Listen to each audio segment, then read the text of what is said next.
Tuesday, March 28th, 2017, Manetco 64, home of alternative economics and contrarian views. I like to talk about distractions, money, the nature of money, and I'll look into some UK data. It will apply to wherever you live in the West, be it in the US, be it in France, be it in Canada or Australia. This is happening all over the world. And the reason for that is that, in my opinion, the mainstream media and culture, we focus too much on, distractions. And don't get me wrong, some of these distractions, some of these events are really important. But in my opinion, a lot of the great majority of the economic woes or hardships that we face today as the general public is related to the fiat money system and the central banking system. And what are these distractions? Well, we listen to the radio here sometimes, LBC in the UK, very important, very popular chat show, chat radio. And they hardly ever talk about the economy. And when they do, it's very superficial. And when people call in that have similar ideas to me, they call them, they put the phone down and they say, oh, I agree, but it's too much for me to look into. And so we're stuck, for the last 100 years plus, since, we've had fiat money in the West since World War One.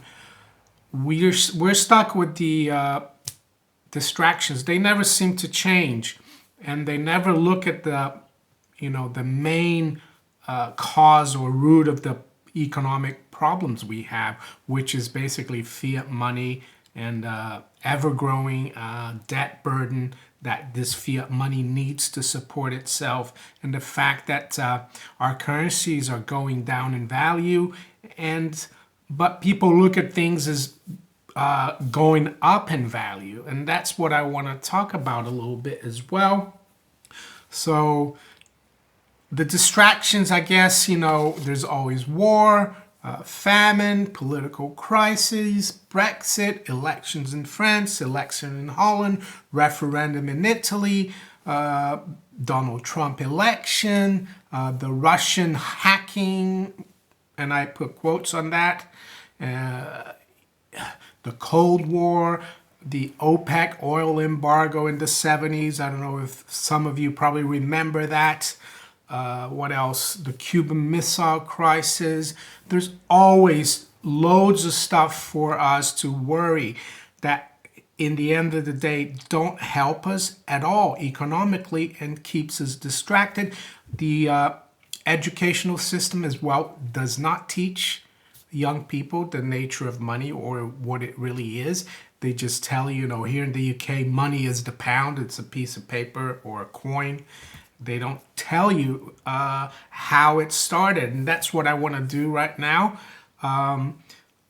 Using the Austrian school regressive analysis to explain how money came about in society. So the Austrians, they go back thousands of years, let's say, and rural society or whatever, people started growing food or making pottery or whatever, and they exchanged things directly a lot of times, which is called barter.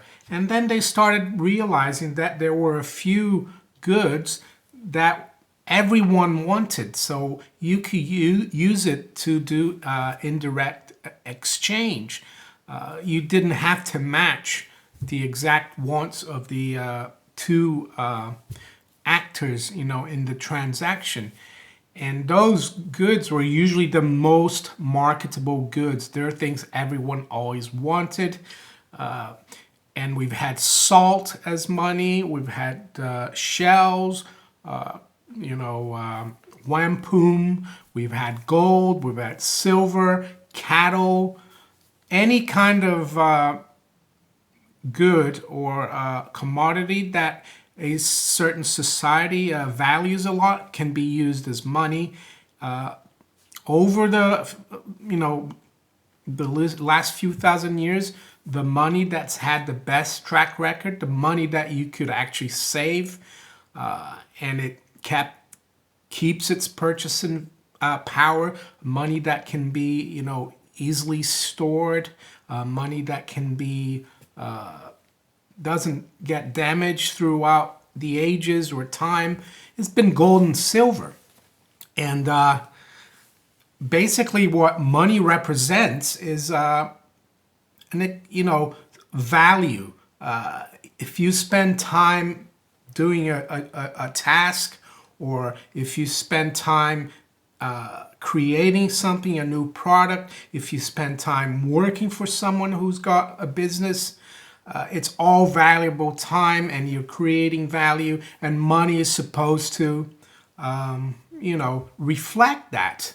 But unfortunately, for the last 100-year plus, governments and central banks, they've hijacked our monetary system, and we have to accept pieces of paper now that used to be receipts for gold and silver coins. We have to accept these pieces of papers which are created out of thin air, or sometimes even digitally input into a computer system.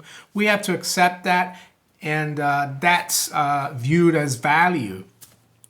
And I'm going to look at the last 50 years, and I'm going to show you how currencies lose value. It's not that things are going up in value, it's that currencies are losing their value.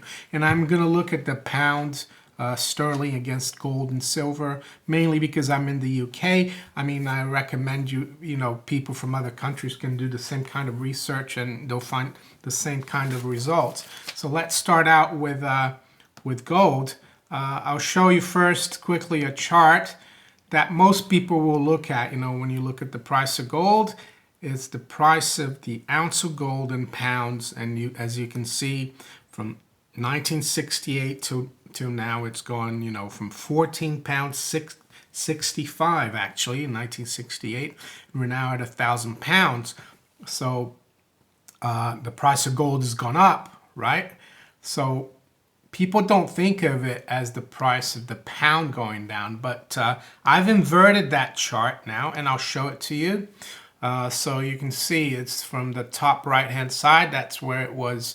You could get with 14 pounds 64, you could get an ounce. So now you need 1,000, and you can see how that line is dropping. It dropped quite sharply there in 2011 when gold made new highs and the pound made new lows. The pound has rebounded recently, but now it's started going down again. So this chart, just turning it upside down, shows you how the pound's losing value. You see, it's not gold that's going up. And interesting, because in 1968, for example, you could buy 1 gram of gold with 47 pence. Now you need 32.15 pounds to buy 1 gram of gold. So gold, the pound is dropped that much against gold. You need 6,840% more pounds to get 1 gram of gold. That's a massive devaluation. And it's funny because people are not taught that. People go to, you hear people talking about prices going up, and they always talk about, oh, this is getting so expensive. They're ripping me off, these shopkeepers or these manufacturers. But they never say, oh, the Bank of England and the government is ripping me off. The pound keeps dropping in value. So that's one thing I wanted to put across to people, is that prices are not going up. It's the currencies that are going down. So let's look at silver now. Same kind of situation as gold there. The silver price 1968 was 90 pence, and now it's 14.25. You can see it almost went up to 30, but that's, as I said, that's a good way to look at it, but the best way is to look at how the pound's doing against silver. And I've turned the chart around there as well, and you can see, from the top right hand side, that line's just going down and down. 2011, of course, we had a sharp collapse of the pound. It's recovered, and it looks like it's going back down. So yeah, whenever people talk to you or about prices of goods and stuff, and they say, "Oh, have you noticed how the price of bread has gone up, or the price of chocolate bars has gone up, or the price of transport?" You say, actually, the price of transport and everything else hasn't gone up. It's the value of our currency that's collapsing against real things. They'll probably look at you puzzled, but it will make them, ask questions. So, yeah, that's what I wanted to talk about. That's the reason I have this channel, is to try to explain to people the mechanics of money, the nature of money. Unfortunately, these things are not taught in school, and they're really simple. The Austrian school is really, there are some complicated theories, but generally speaking, anyone can read this and make sense of it. You don't have to, the PhD economics it's rubbish. It's like a voodoo science. It's just trying to justify our fiat money system, but money is a very simple concept. It's just something that is used, is the most marketable commodity. If government allows us, to use it, it's something that everyone wants and holds its value over time. Also does not deteriorate over time. You find a gold coin that's been buried for thousands of years, and it's still, nothing happened to it. And that's probably why it's the best. Gold is ultimately the best kind of money for the long term and for bigger amounts of wealth. Silver is good as well, but silver does get a bit reacts with air and gets a bit black, and you have to clean it, but it's still also money. So that's it. So don't get distracted by all the political, political news, all the war news, all the little silly, feuds between political parties. Focus on the money and, what's real. Can you imagine, back in the 19th century, people didn't live as long. The life expectancy was probably just around 50 on average, of course, but you had sound money. So people who, into their old age, if they had saved money, sound money, they could live fairly well. I guess they wouldn't live as well as when they were producing, but they had a decent retirement. Nowadays, it's a double whammy.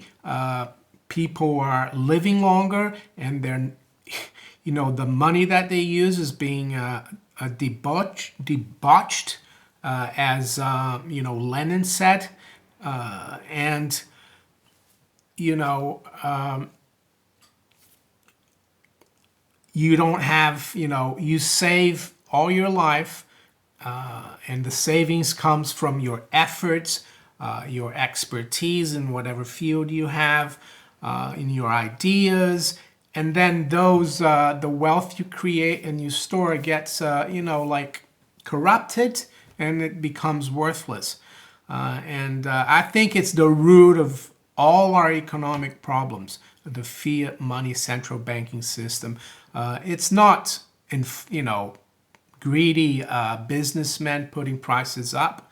It's not too many immigrants coming into our country. It's not Brexit that's causing the pound to drop.